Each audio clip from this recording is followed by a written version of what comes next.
Everybody, welcome to another installment of Show Review with Mike G, the show of life, the show of Mezcal, Australia, Mexico City, and so much more with today's guest from Marca Negra, Mr.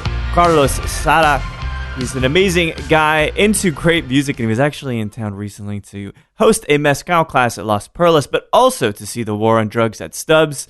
The guy has been on Vice. He's been heavily covered in the media, and he's a really great personality at the ripe old age of 35, business-savvy guy, and Mezcal intersected with his entrepreneurial spirit, and now he's peddling the wonderful juice from Marca Negra. And we get to sip some of that new San Martin, brilliant Mezcal, and brilliant chat. So without further ado, I hope you guys enjoy this great chat with Carlos Sada of Marca Negra.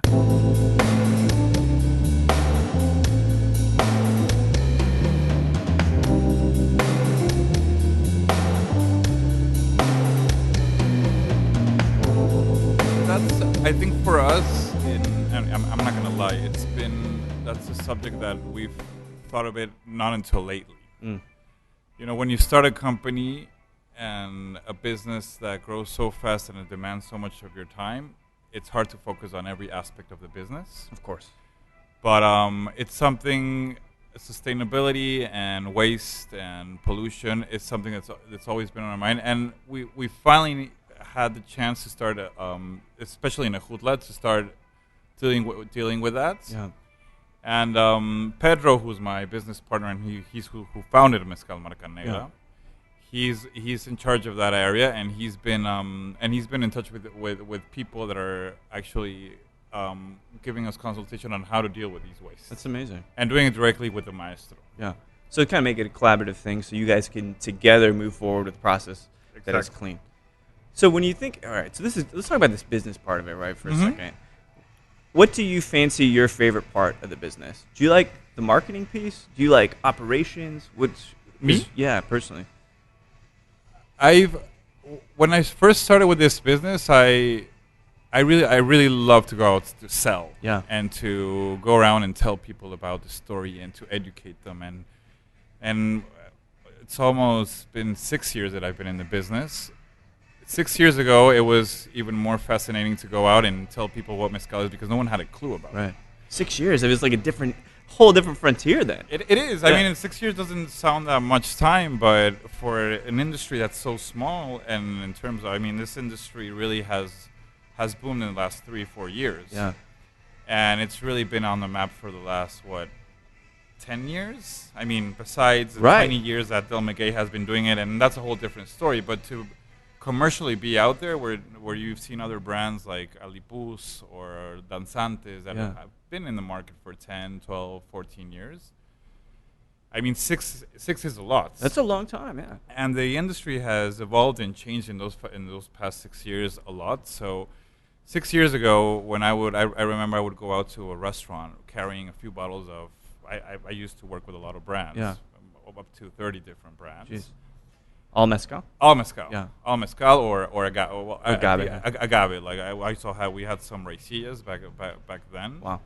And I'll tell you more about how I got into that. But it was a different story because you had to tell people what mezcal was. People didn't even know what agave was. Right. I didn't know. 7 years ago, I didn't even know what. How old are you now? I'm 30. I just turned 35. Okay. So this is kind of your adulthood and your business mindedness has been immersed in mezcal. Exactly. Yeah. It's been and it's been really fascinating to see how the industry has changed and how my likes for the industry have changed. Yeah. And before it was a lot about educating for me, and don't get me wrong, it's not that we don't do that as a brand. Right.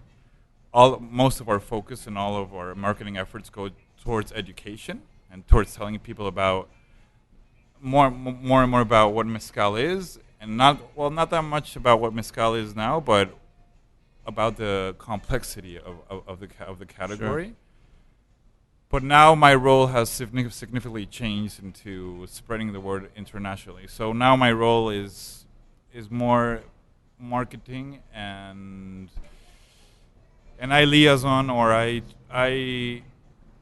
talk to all the people that want mezcal outside of Mexico, basically. So I'm the main contact for the brands.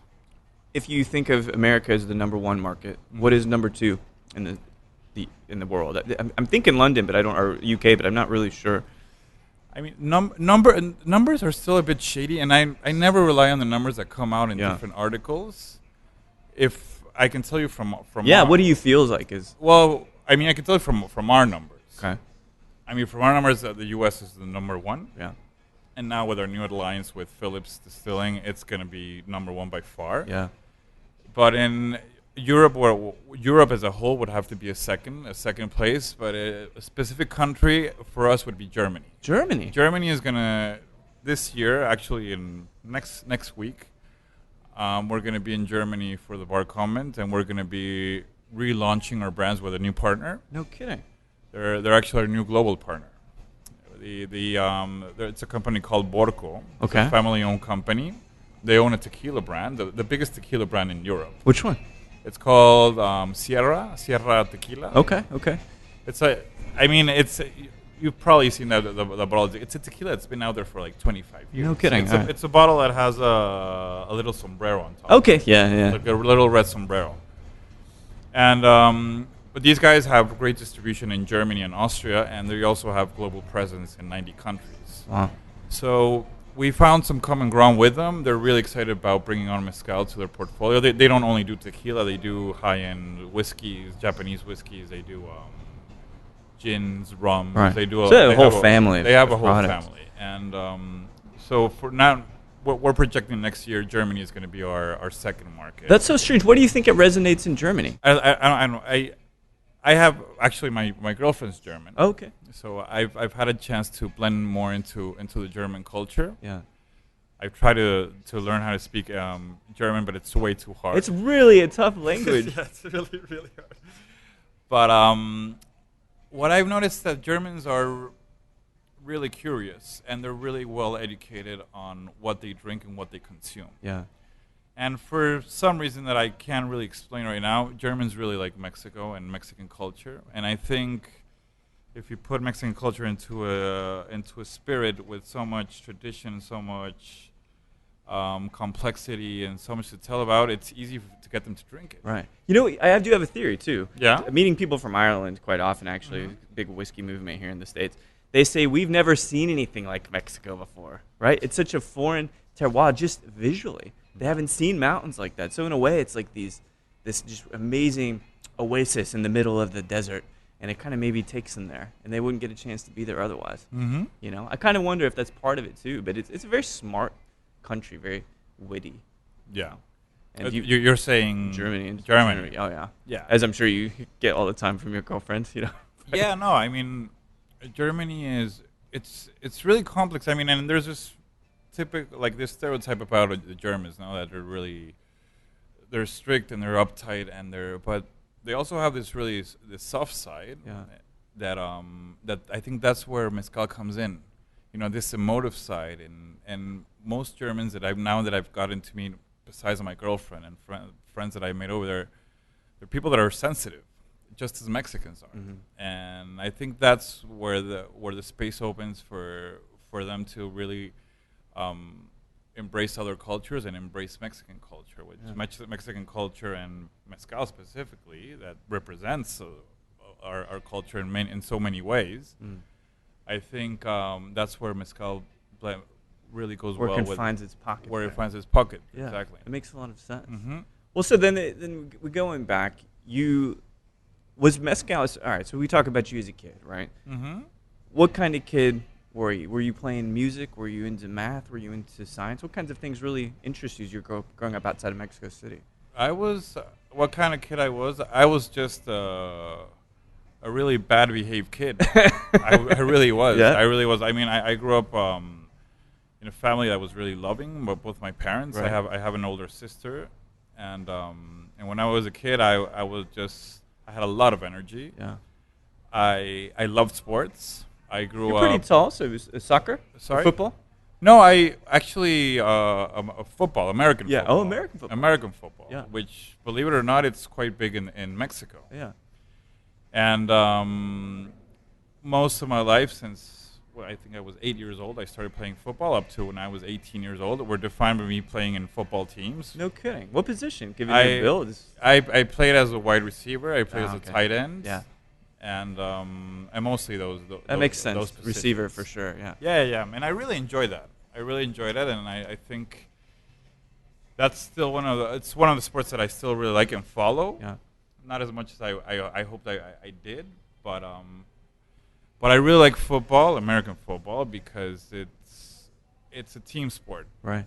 And I think team sport, if you start practicing since you're small and young, I think they form you in a way. Do you feel like it kind of calms you down a bit, like to have that outlet? Yeah, of course, of course. It calmed me down. Hit somebody, right? Like and because just training football, I would train from Monday to Friday every day for 2 to 3 hours. Yeah. So I would just get home and sleep. Yeah. And my mom would really appreciate it. Just go ahead to the gym, go play some football for a bit. They'll take care of you. Mm-hmm. Then the projection, when you think about was that a possibility to do that professionally, like going into college? Is that something that you pursued? Football itself. Play football. Yeah. I played until mid high school. And I did want to continue playing, and it was in my head. But to be honest, I ran into alcohol and into partying, and that won. I'm not gonna lie. They're muses, man. They'll take you into direction. Yeah. I'm not gonna lie. I really like to party, and I've always liked to party and to go out, and I've always had a I don't know if I should say a big social life. Yeah, gregarious guy. Do you like, because we're here at Las Perlas, you get this presentation at 7. You're going to be in front of a crowd kind of talking and educating about Mezcal. Is that your element, to be there and have people listening to you and hinging on your every word? I like the attention, because I see it mostly from a commercial point of view, where I'm doing something to make my business grow. Yeah. But to be honest, deep inside, I don't really like that much attention. I get nervous. Really? Yeah. I like, people wouldn't notice it maybe because I'm good at hanging, but I would get nervous about standing in front of a crowd of like 20 to 30 people, or even being in front of a camera. Yeah. That's why I asked you earlier. Right, yeah. Like, I hope it's only audio, because being in front of a camera, I get really nervous. I don't know what to do with my hands. Yeah, me either. It's one of those things where like now I just have one way in which I have to kind of have character, and that is up, down, right? Yeah. Like that's very easy. But then if should I shave? Should I wear a button-up shirt? Like all these fucking things to think about, Well, so this partying thing, which we all kind of experience, it seems like you did venture into business pretty quickly. Did you start to did your parents play any role in kind of guiding where your career was going to go? I think in a way, my parents were always open for me to do whatever I wanted. Yeah. They always encouraged me to, especially when I went to college, they wanted me to go to college, and they paid for me to go to college. And basically my dad told me, you can study whatever you want. At that time, when I had to make that decision, I was like 17 years old. I was in high school. And I was like, well, I do like business, but I don't really know much about it. And I really liked airplanes at the time. Airplanes. And I actually thought and really wanted into becoming a commercial pilot. No kidding. Yes. And I remember having one talk with my dad, and I was between studying law, because I really like to talk. Yeah. And I thought I was good at defending people and arguing. Arguing? That's good, yeah. And I had this whole different picture about what law was back then, because I was 17. Sure. Like I did, especially when you grow up as a kid in Mexico, and you see the movies, and you see everything is American content. Yeah. Or 90% of what you see on TV or read or is American influence. Right. So I thought that being a lawyer was going to be different. It was going to be like this, like you're standing before a jury and in front of a jury, and you're telling them all these things and defending, And so it was between that or becoming a commercial pilot. And I remember I sat down with my dad and I asked him, I was like, I don't know what to study. He was like, well, it's simple. Do you want to be away half of your life and not be at home? Do you want to be traveling all the time? I was like, no, I actually don't. I was like, well, don't become a pilot. Yeah. Do whatever you want. I was like, oh, you know what? That's logical. I wanna start studying. I want to become a lawyer. And one of the reasons why I want to become a lawyer, besides the fancy good suits, it was because I could start working right away. Oh. And I wanted to make money, just because my parents didn't give me that much money to support the lifestyle that I wanted. Were they in law by chance? Is that no. My dad worked for a software company most of his life, an American software company. And my mom, she's an English teacher, and she's done a lot of things through her life, but they have nothing to do with law. Interesting. Okay. And so I got into law school. You did? Yeah, in Mexico City. I studied. I started working since even before the day I started law school. I started working. I worked in different companies and law firms through school, and I was really good at it. And I made good money. And it's one of the few careers that you can actually intern and make money in Mexico, and make decent money. I mean, what kind of law are we talking? Contractual? When you study law in Mexico, you study for, it's just like general. It's like a general branch, and then in the last 2 semesters you can specialize in whatever you want. Got it. Okay. I specialized in corporate law. Okay. So when I was finishing school, I was working at a big company that owned. It was more like a holding company that owned bunch of gas stations and petrol stations and restaurants and bars and even like car dealerships. Right. It was a big company that had like over 300 different companies, and I used to look at the legal side, on the corporate side, corporate side. Yeah. So you get exposure to all kinds of things there. Yeah, everything from labor law to even crime law, because real estate law, all these kind of. Which was good because I learned a lot, and I learned a lot, and that's where I got the taste for for business. For business itself, because again, it's nice to work in so many different markets in one place. Mm-hmm. You get to put your finger on the pulse of gas stations, like all these different things. So, did you develop this kind of sense that you wanted to do something for you? Yeah, I got it on there. Your own. I mean, after 2 years, after I graduated, I stayed there for like 2 years and a half. And I remember it was one summer that I was working from 9 to 6, sometimes 9 to 9, 9 to 10. I had a lot of work, but I didn't own my time. Yeah. And one day I got fed up. I was like, I need to leave this place. I need to do something on my own. I think I have enough skills, and I want to start my own business. But I didn't have enough money to start my own business. And I didn't really have the knowledge to manage a business. So I decided to go out and start an MBA. Yeah. Which you did in this, because you've been to Melbourne, you studied there, you studied in Monterrey too, right? No. Just Mexico City. Maybe Monterrey, I went to high school, but it's called the Tec de Monterrey. Oh, I see, okay. Which they have a bunch of campuses around the country, but it was in Mexico City. Got it, okay. But I did my MBA in Australia, in Melbourne. So I moved to Melbourne. So it seems random to me. How did you connect with that particular school? To be honest, I remember I was at a party once before. All these ideas, they started at a party. I was at a party and I was trying to figure out where to go study. I wanted to come here to the States. Yeah. I wanted to go to a good university, but when I realized the prices for an MBA, it was like. Back then, it was like $40,000 a year, and it was 2 years. Like, I don't have $80,000. Yeah. Plus, I can't work. And these were full-time MBAs, and I was like, I can't work. I can't make enough money to do it, and I didn't really have the money to pay for it for myself. Yeah.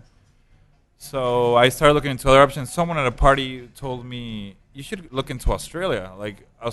In Australia, you can actually get scholarships because they always give out, they have a quota for Latins that come to Australia. And you can work. So you can make money and it's cheaper. Exactly. And I was like, well, I'll look into that. Yeah. And remember the next Monday, I was in the office. I looked up and I was like, "Oh, Australia MBAs." I looked into Melbourne and I found a university and I sent my application. Yeah. And the next week, they replied was like, "You're accepted. Come. You're gonna get a 35% scholarship." That's incredible. I'll come. And 2 months after, I was in Melbourne. Wow. Well, so the thing I think that's really kind of applicable here is starting a company, starting a Mezcal brand, I think any of that stuff, a lot of people don't realize that it comes from some place, that you have to really know what you're doing to just start a company, you know? And I like the concept, and I think it's applicable for people in the States or even in Mexico specifically. Go to Australia, save some money, work, and get an MBA. And how was that experience for you? Did you learn a lot there? It was fantastic. Yeah. I can still dare to say that they were the best 2 years of my life. Oh, no kidding. I mean, in terms of having fun and being chilled and relaxed. And did you feel like you grew up a lot in those 2 years? I think I grew up in social terms because I mean, most of my life I lived it in Mexico, where society and now Mexico is totally different. Especially Mexico City is completely different of what it was 8 or 10 years ago, where there wasn't that many foreigners there. Yeah. In Australia, what I learned there was that everyone that's there, most of the people are there, are foreigners. Yeah. It's a nice melting pot. Exactly. It's a melting pot, and it's a place where you learn and you explore your abilities to relate to people and to find your way and to be nice. And everyone's so much nicer over there for some. I think that's the reason, because everyone's in the same or in this similar state of necessity of relating. Right. Well, and they haven't lived there their whole life. They're not jaded yet, right? Exactly. They're in the moment. And most Australians have, but most of the people that I met there were from everywhere. And I had friends there from really good. There's still really good friends from Spain, from Italy, from here, from the U.S., from all these places. And I really liked that. I really enjoyed the diversity of, especially Melbourne, because Australia's not all like that, but Melbourne's cool. I mean, I haven't been there, but it's some great people from there. Great music, too. Yeah. There's a great music scene, food scene, drink scene as well. I mean, it was fantastic. There's a lot of stuff. Is the Black Pearl in Melbourne? What? The Black Pearl? Is that the one I'm thinking of? Or is that Brisbane? There's a couple really great. Yeah, I'm not sure. Yeah. The Everleigh, that's another one too. The Everleigh, I think the Everleigh is in Melbourne. Yeah. When I was back then, I was a poor student, so I really couldn't afford to go out to like expensive cocktail clubs, and I would just drink beer and maybe that tequila that I told you about. That's right. Yeah. They had it there, and I was like, it's "This funny is not that a tequila, but it's exactly." Yeah, it comes full circle. Is that crazy? Exactly. It's so funny because I think about it all. It sounds like this bottle of tequila was the only tequila that I could get when I was in Australia, and now I'm going to do business with these guys. No, it's the only tequila that's like alongside you for the ride in Europe. I mean, that's really a brilliant thing. But so you finish the MBA. It takes 2 years. You're having a good time in Australia. Did that provide you the clarity to say, okay, well, now I know what I want to do?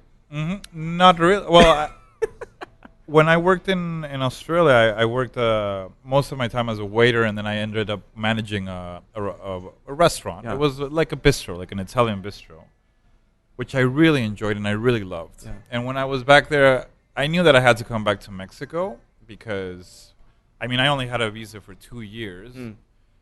And I did want to stay in Australia, but not in the same position. I didn't want to wait at tables or manage restaurants. I wanted to have something of my own. And you can you actually do that in Australia? Now, you had to come back. Would there be any way you could stay and start a business there?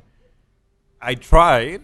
I got offered like to manage a Mexican restaurant, but I was like, I don't want to manage it. I want to have my own. Right. So the plan was to come back to Australia after I finished. And but I really liked hospitality, and my initial plan was to go back to Mexico. Yeah. Either to start my own restaurant. I really wanted to start something quirky and cool, kind of like a Melbourne-ish bar in Mexico City. Yeah. But when I came back, the reality was completely different. I mean, to open a bar and restaurant in Mexico City, it's hard. Yeah.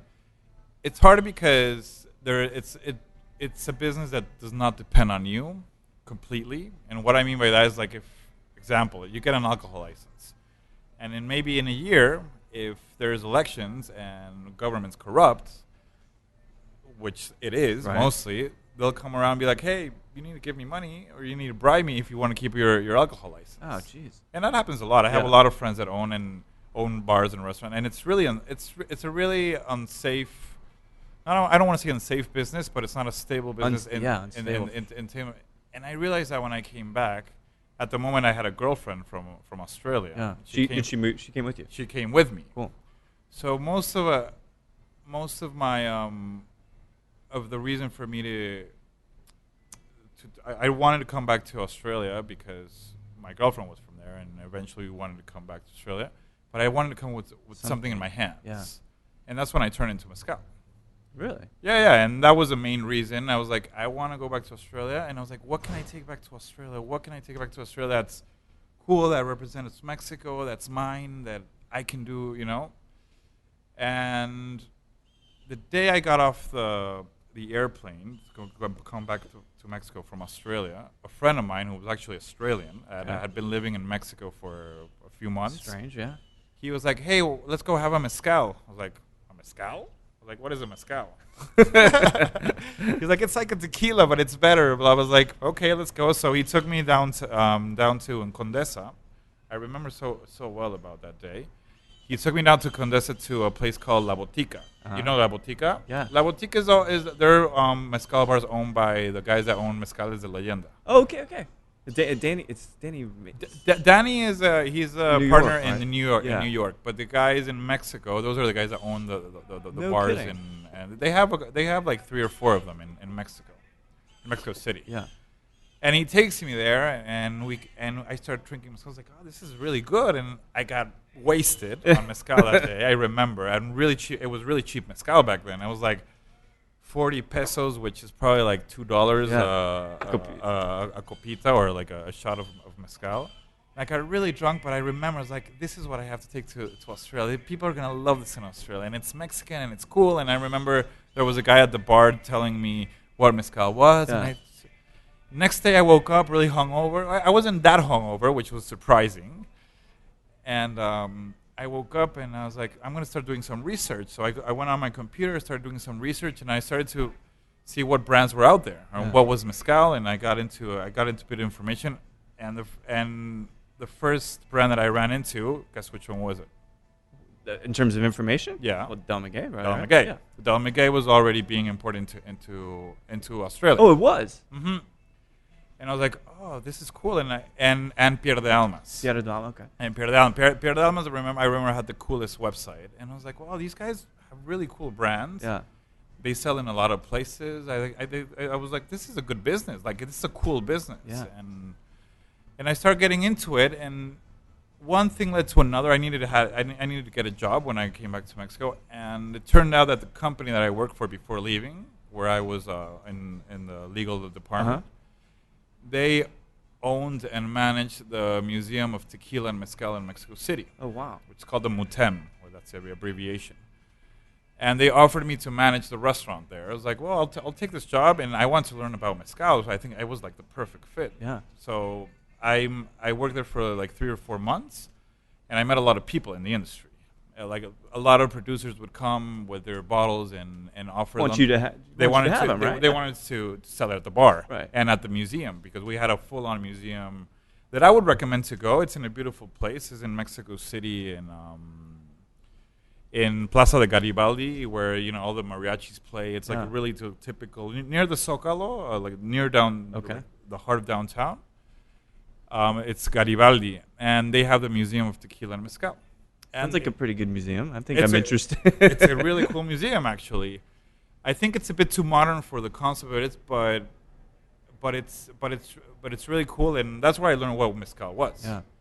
And then I realized how important, how deep, and how complex the category was, and I got hooked into it. I got right away. When I started working there, and I started to try all these different mezcals from different regions, different palenques, and people would bring them to me, and it was free. I was like, I really got hooked into mezcal. It's a good gig, yeah. And I was like, I need to take this. So my first approach to mezcal was to get different brands, and I wanted to import them, export them to Australia, to go back to Australia. And I met this guy who I partner up with, and this American guy. His name is Torrey Smith, who I'm always going to thank, because he introduced me to the commercial side of mezcal. and he had this brilliant idea of selling mezcal online. Yes, I know of Tori. You know Tori from Mezcals. Yes. So we partner up. I had a bit of money saved from coming back from Australia, and I put it into the business, and we started selling mezcal online. That wasn't a big success to sell mezcal online. Why? Because e-commerce in Mexico at the time was almost null. There was no one was really buying anything online in Mexico. Well, is the infrastructure even supported that well? Now it is. Now I think it's a good time to do it. But before, like 6 years ago, no one would trust for you to buy a bottle of mezcal for 1,000 pesos, which is like $50, and then get it sent over, and people would. So we didn't really sell that much. But I did realize that there was a lot of people that wanted to have mezcal in their bars because the category was starting to grow, and no one was selling it. Yeah. The producers didn't really have didn't really have a sales force to go out and sell it directly to bars or the brands. Not even Alipus or Del Maguey or Hupac. Mezcal is a Leyenda, Union, Amores, like all those brands couldn't do it because they were just starting. Yeah. So I was like, well, why don't we start selling it directly to bars and restaurants? So I started selling it directly to bars and restaurants, and after 2 months, we had like 70 accounts in Mexico City, and we were shipping it to different bars because no one was selling it. Yeah. And none of the major distribution companies that had any brands. So we started doing, I don't want to say quite well, but well. I mean, we paid the bills. Yeah, sure. Well, you're the only game in town, it sounds like. Yeah, we were basically the only ones selling mezcal. Yeah. I mean, obviously, people got into the business afterwards. Sure. And there was when I ran into Mezcal Mano Negra back then, which is now Marca Negra. And I met Pedro, and I think he launched the brand, like he had the first bottle like three months into it, and we met, and we really hit it off. I really like the brand. Yeah. I really like Mezcal Mano Negra back then. I thought it was a beautiful bottle. Oh, it's beautiful. Yeah, I love it. It kind of, for me, I remember my first impression. I was like, this bottle is snobby, because it's really different from all the other bottles that are just like long bottles with a label on top of it. But it's a short bottle. It looked. I remember. I thought it was like a whiskey, and I was like, but it's mezcal. It's a bit snobby. But then I tried. I was like, this is really good mezcal. Yeah. So it kind of had like this cool packaging, but it was really like authentic mezcal. And I met Pedro, and he told me his whole how he made it and why he made it, and he gave me and I fell in love with the brand. And I met Pedro, and he was like, I mean, I had the business distributing mezcals online and selling but it wasn't really making me that much money. Right. So Pedro he told me, why don't you come and sell exclusively Marca Negra or Mano Negra back then? And I was like, I will work for you, but we have to become partners and we have to start a new brand. Got it. Because I realized that there was that Marca Negra was too expensive. Yeah. And that was obviously that was a barrier to getting into a lot of bars and restaurants because we needed an entry level, and that's when Meteoro came out. Amazing. 2 years after we partner up, we launched Meteoro, and thinking of an entry level mezcal for people to drink, and still the same level of quality and flavor and everything. It's all handmade. It's the same. I mean, liquid in terms of quality is the same. But we did want to differentiate it in a different brand where people didn't think that it was a cheaper version of Marca Negra. Right. Because we didn't want to do that. We just wanted to create a whole new different concept. Which makes sense. Different tier product for you guys. Exactly. Yeah. And to be honest, if you see our social media and our marketing efforts and everything we do, Meteoro is more of, it's a brand that I don't want to say that. Well, I relate more to it because it came from me. Yeah, it's a brainchild. It's a creative project for you. Exactly. Yeah, it was a creative project for me, and I directly participated in creating it. Right. And putting it together. Well, of course, it's got to be special. Yeah, it's your baby. Exactly. It's my baby. Well, so we're here. 5 years later, Marca Negra is everywhere. It is a highly esteemed, a highly respected mezcal in terms of the flavor, in terms of quality and all of that. So you're traveling the world sharing mezcal with people. That's a pretty good fucking gig. Yeah. Sometimes I forget it. It's such a good gig. Dude, it's like you were talking about the Fleet Foxes show, right? Yeah. So in a way, you're in a different city, maybe not every night, but you're touring the world, sharing your songs with people, man. Yeah, wow. That's a really good analogy, and yes. It feels good, I imagine. And making people happy. Yeah. Happy with it. And then you've had great press. You were working with Vice. There's a great article that you did with Noisy on Vice, which was good. You seem to be a figurehead of the Mezcal kind of movement. Do you figure, like, who's someone in this particular industry, Mezcal, that you really look up to and still have a lot to learn from? I would say Ron Cooper. Yeah. Ron Cooper, as I told you earlier, Del Maguey was one of the first brands that I ran into and that really not surprised me, but that I really looked up to because they were there and they've been already in the market for 10 years. And then I had a chance to work a bit with Del Maguey when I started distributing mezcals in Mexico City, and I did some gigs for them. And then I met Ron Cooper in Washington, D.C., and I met Michael Gardner as well in Mexico City, who Michael Gardner, I believe, is the president right now for Del Maguey. And but I remember meeting Ron, and it was this guy that just had it figured out, and he knew what he was selling, and he didn't have to justify why he was selling it, because it was a product that sold. I mean, he's a great storyteller, and you can sit down with him and listen to his stories. But what I really admired about him is that he didn't have to push his product because his product sold by itself because it's so good. And and he knew exactly what people liked, and didn't have to tell you, oh, you have to buy this because it's this.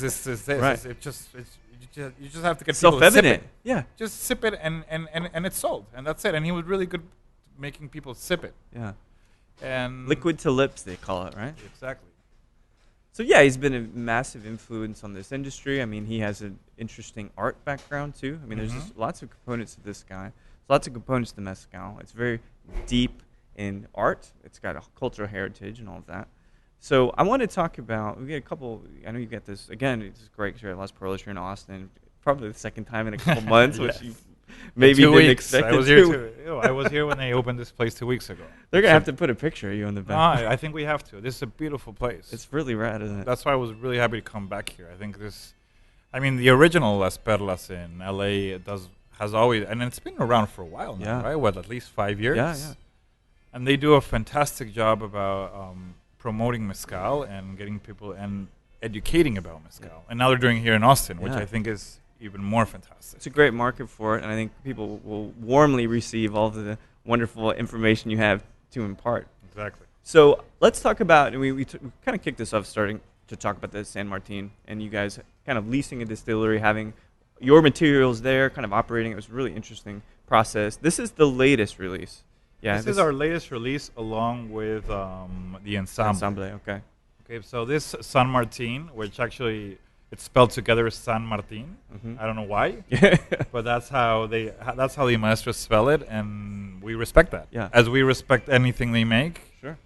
And they would know best. Of course, they would know best. They make it, and really, that's not our job, and we will never put in a hand. We would never put a mano negra into the process. Right. And this San Martin here that we're drinking right now. Let me serve myself a bit more, so I keep on talking. You should serve me more, so I keep on listening. Does it work the same way? Of course. Actually, just any excuse to sip this particular mezcal again is worth it, I think.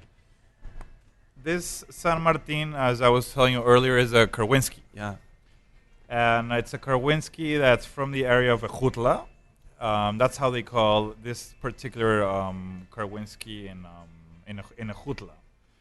Ejutla is it's in Oaxaca towards Minas, Santa Catarina Minas, which Minas is Minas, everyone knows Minas. There's a fantastic brand that I have all my respect for, which is Real de Minas, and I did sneak in a picture there. Sorry, I know you. It's okay. I got nervous with the picture.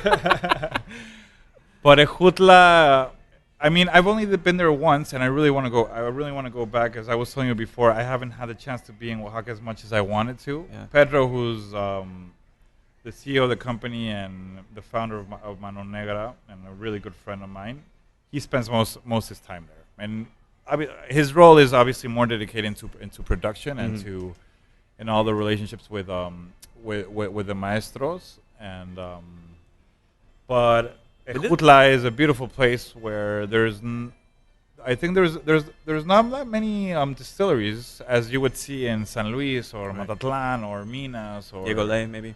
Sorry, Candelaria, etc. But there are fantastic mezcals, and we were surprised when we had this opportunity to team up with Juan Pacheco and Basilio, who was his dad, who started the traditional mezcal. He's been selling mezcal since Juan was a kid, and Juan, he's probably like 50 something right now, and so his dad must be like 70 something, his mid 70s. So, I mean, production there, at least at that site, has at least 50 to 60 years where they've been making mezcal there in Ejutla. And now for us, as it's always been satisfying to work with other producers, and now we've had the chance to start bottling this and putting it around everywhere. This is remarkable. Thank you. You know, and you said this is 49% ABV, which is great. It's like kind of perfect because it's still light enough. It doesn't come across as, again, we talked about this before. It's Karwinski, but not in the way that you would think. It's not dark and brooding. It is light and lovely and romantic. You know, it has a much different and more accessible flavor for me. It's very, very lovely. This is the first time. Thank you. I mean, for us, especially for Pedro, who takes care of really picking what goes into our bottles and whatnot. I think that last thing that you mentioned about it being smooth and soft is always a trait that we always have to have in our mezcals. Yeah.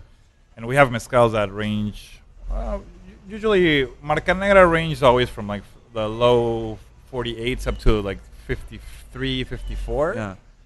But they're always smooth. Meteor is a different story. It's always at 45, and we have a reason behind that. But Marca Negra, which is a brand that's more focused onto the complexity of mezcal and to really putting expressions out there that really define on how mezcal is made by each and every one of the producers. Yeah. And that's why we put all the name of who makes it, their signature, the town, blah blah blah. We really, I mean, this is an author drink, and we always respect that, and we're always going to respect that. That's what Marca Negra is. But I think that's what you'll find in all our different expressions. That now we have 6 really with the arroqueño that you said, but the arroqueño has been discontinued for now. 2 years now. It's going to be back. Maybe 2 or 3 years. Yeah. We're really not that sure, but the 5 that we have right now, they're all really consistent, and they're really good quality mezcals. Yeah, absolutely. So sipping this one, the newest one, the one maybe that's the least familiar because it's been around the least amount. How does this one make you feel? This one? Yeah. At this moment, really good. Yeah. And let me tell you why. Because I stopped drinking for a few weeks. Oh, sorry, I didn't mean to put you on the spot here. No. I'm happy to drink. I've been missing this. Yeah. I was here 2 weeks ago at the opening of Las Perlas, and I couldn't drink. Last week I was in Nashville, Tennessee, at the Food and Wine Fest. Yeah.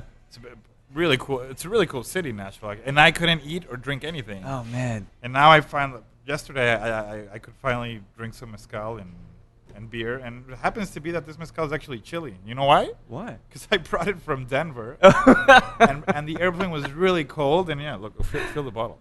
Oh man, it's perfect. I know, it's perfect. It's perfect. Denver, your own wine cellar. Yeah. Well, so I've got 2 questions left for you. You know, you're gonna get some time here in Austin, which is gonna be great. Hopefully, now that you get to sip a little bit more, it might be even more enjoyable than the first time. But the first question I've got of these 2 is, I get that you have probably a lot of influences, probably maybe in pop culture and music and art and all of that. So let's say you've got a bottle of the San Martin, and you can sip it anywhere in the world, doesn't matter where. But if you could sit and sip and have a conversation with anybody, living or deceased, who would you love to just sit there and wax poetic with? Who would I love to? Yeah. And where or who? Just who? Yeah. Who? Yeah. I would love to sit down with Javier, he's my really good friend from Spain. Yeah. He lives in Madrid now, but we met in Australia. And he's basically my brother from another mother. Yeah, you guys really connected. Yeah, we're really connected. It's the guy that you can sit down with, I don't know, 6 hours and talk about life and really connect. It's a person I really miss a lot. I think I'm going to see him next week. I haven't seen him in a couple of years. Oh, really? Yeah. Well, hopefully your travels Well, do that's take you. Yeah, that's brilliant. Yeah. Well, then the last question I have for you, being entrepreneurial by nature, having these amazing mezcals in your collection, your portfolio, have you thought about what's next? Is it a new product? Is it a new venture for you? Or are things going just fine right now? What I love about our company and the way that we work, and we, I mean Pedro and I, and right now it's 12 people that are directly work with with the brands, is that we are really creative and we're really energetic about doing new things. And by new things, I'm not saying do another project or another, but we really like to innovate, and that's why if you see on how we communicate, we're always coming up with new ways of promoting not only our brands but the category or the mezcal life. Yeah. So we like to do a lot of POS. We like to do a lot of sometimes I sit down with Pedro and our designer, whose name is Fran, and we're like, what should we do to make something cool related to mezcal? So we're like, let's design T-shirts today. Let's do hats. Let's do pins. I actually have one for you. Cool. Let's do flasks. Let's do let's create an experience of mezcal. Let's and this is too soon to say, but we've always wanted to start a bar, like a mezcal bar. You know, it's amazing, and I was talking to Seth Moses, who owns Las Perlas. Yeah. I think he's one of the creators of this concept and of many more concepts. But I was telling him it's amazing how in Mexico City there is no really good mezcal bars. Really? Now, I'm not saying good mezcal. I mean, obviously there's good mezcals that you can drink. Right, but the bar itself's not exactly, good. but they're scattered out in different places. So you can go to really nice high-end places or little like mezcal bars in downtown Mexico City, but you can't really find a place like you would come in, and I can name at least 5 of them in the States and 5 of them in Europe, and there are bars there are mezcal bars that you go up to and you see like at least 180 different expressions, like in Mosto in San Francisco. That's where our brand ambassador he works there. His name is Ted Ronnie, who I really love. But you go to these places and they have 180 different kinds of mezcals. You can't even get that selection in Mexico, and mezcal is from Mexico. Yeah, right. So we've always had this idea of starting to do that, and maybe that's like in the future to at least create the concept. Yeah. Not for us to manage it or operate it, but create the concept of a place in Mexico City where you can really get the whole spectrum of really good mezcal and try it, and especially get educated on it. You know? Creating the vehicle. Exactly. For it. That's amazing, man. Mm-hmm. All the parts are in place, but there's not the right vehicle to carry them to people to help educate and drive the message through. Well, I'm excited. We'll see. You know, we talk about relationships, and obviously, mezcal is all about relationships. It's all about people. It's about culture, and to sit here and sip this with you has been just a really pleasure, Carlos. Short notice too. Thanks for accommodating a couple days. It's been good, man. No, it's been good. I really want to thank you. Oh, sure. For taking your time to listen to me. I don't really do this often. Yeah, you should. But I like it. Good. Maybe. I'm always pleased to meet people that are interested in the category, and in not only the category, but in real history of the people behind cool things. Yeah. And it's not only mezcal. I know that you do other things, and other categories around spirits, and I think that's where the real story is. And I really want to thank you for doing that. Oh, it's my pleasure. And keeping those stories alive and putting them out there. Yeah, that's the fun part. Exactly. Sitting here chatting with you, these are the kinds of moments I really do live for. So, Good. Carlos, thanks so much for meeting, and you're gonna have a good time here at Las Perlas at 7. So, we'll drink some more, hopefully. For sure. Thank you. Thank you, Mike. Well, there we have it. The lovely Carlos Sada of Marca Negra and the co-founder of Meteoro Mezcal. Some great sips, some great stories, and it's been an interesting journey for him. Very much an intelligent guy, wanting to learn more, finding ways to use his talents and his business acumen to make things happen. And I'm so glad that he landed in the world of agave to spread this beautiful spirit. The Oroqueño, we talk about the Tepestate, the Dobedan, and we get to sip that San Martin from Marca Negra. And it's brilliant stuff, man.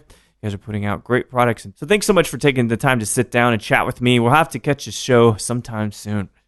So thanks everybody for listening to Show Review with Mike G. No matter what candy you're really, really aching for as Halloween arrives next week, or how much time you're going to spend binge watching Stranger Things Season 2, or as they call it, Stranger Things Part 2 on Netflix, please keep dancing.